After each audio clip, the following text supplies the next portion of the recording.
next year, I think we're almost 20 years since President Kagame wrote me the famous letter that started our friendship. The friendship that I've had with your president is very unusual. To have a president of a nation and a pastor in another nation to be such close friends and partners, and for 20 years gone through ups and downs and highs and lows, and he's defended me and I've defended him, and we've just been it's a very unusual relationship, okay? Very unusual relationship. When I got here, the first people I wanted to see were the First Lady's grandchildren, because I feel like they're my grandchildren too. And so when I saw the girls, I had brought from Disneyland 2 little ukuleles. One says Mickey Mouse and one says Minnie Mouse, and I had them for both of the girls to unwrap. And I said, in a year or two, I'll teach you how to play them. Right now, you just bang on them. But I was so glad to see, most of you, or some of you know, that in Ange and Bertrand's wedding, I had a part in that wedding, and they had asked me to be a part of that wedding, and it was my honor to be there with actually Cardinal Kambanda, who's a dear friend.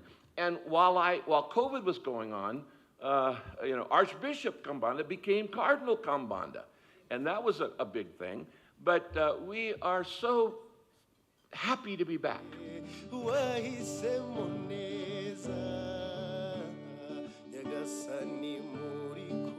Let me just say a couple things up front. When God asks you a question, he asked Moses, Moses, what's in your hand? If God ever asks you a question, he already knows the answer. God never asked a question he doesn't know the answer to already. He knew the answer. He wanted Moses to know what was in his hand. Follow me on this. He wanted Moses. Anytime God asks you a question, he already knows the answer. Second thing I want to say about this is anytime God does a miracle, he wants to teach you a truth. God never does a miracle just to show off. Just go, hey, watch this. I learned this at the Magic Castle. It'll really surprise people. Throw your staff down and become a snake. Pick it up, it'll become a stick again. God never does a miracle to show off. Every miracle is a parable, and every parable is a miracle. Every miracle is a parable of divine truth, and every parable is a miracle of divine truth. So he's saying, I know the answer to the question, and I want you to see this miracle. I'm not trying to show off. Now, the key to understanding this question, what's in your hand, and I'm going to apply it to your life, what's in your hand? Because God is asking you that question in 2023. When he asks this question, you have to understand the key to the symbol of the staff. A symbol, Moses' staff, represented 3 things in his life. It represented his identity, his income, and his influence. Let me explain. First, the staff represents Moses' identity because he is a shepherd. Every profession has its symbol. For instance, if I walked in here with a stethoscope around my neck, you'd know, oh, Rick's a doctor. Now, I have a doctor's degree, but it's not in medicine. It's in theology. But you would say, oh, Rick's a doctor, he's wearing a stethoscope. If I walked in here with a utility belt, with a hammer and other tools, you'd think, oh, Rick's a carpenter. If I walked in here with a white coat on, you'd think he's a lab technician, he's a scientist, he's a dental assistant. There are lots of professions that wear white coats.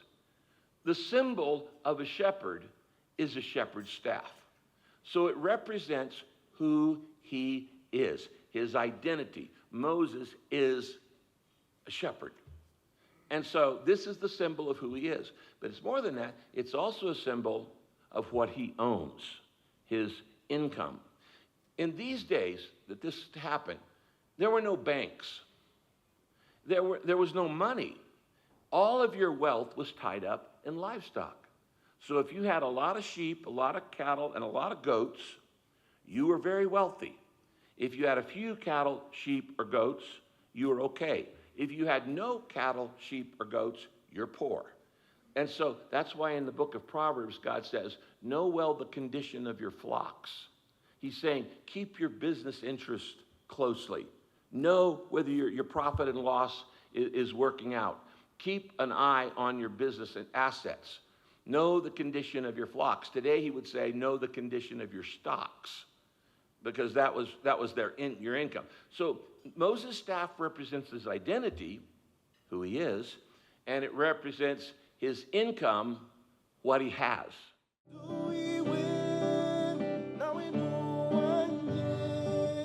To our dear friend, Pastor Rick, you've been a loyal and treasured friend over the years and stood with us through trials and triumphs, through challenges and victories. I am certain that you are as proud of our progress as we are.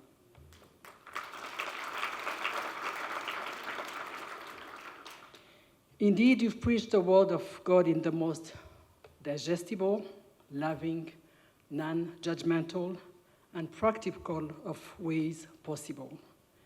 How beneficial this humility has been in spreading the gospel.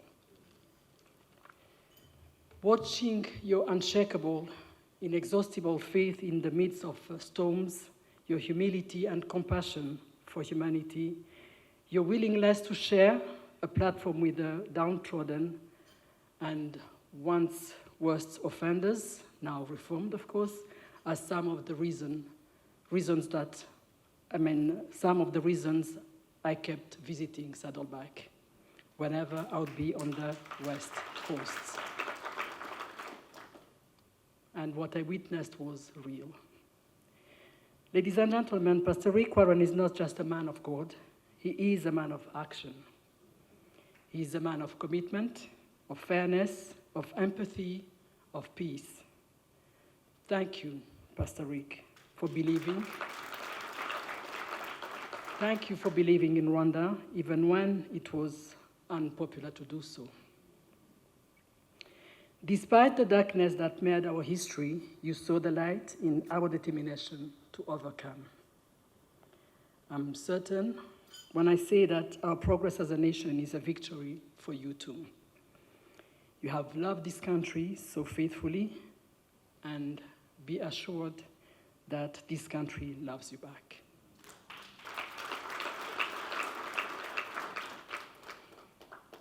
Indeed, we may be small, but we will always have enough space for all those who regard our home with affection and consideration.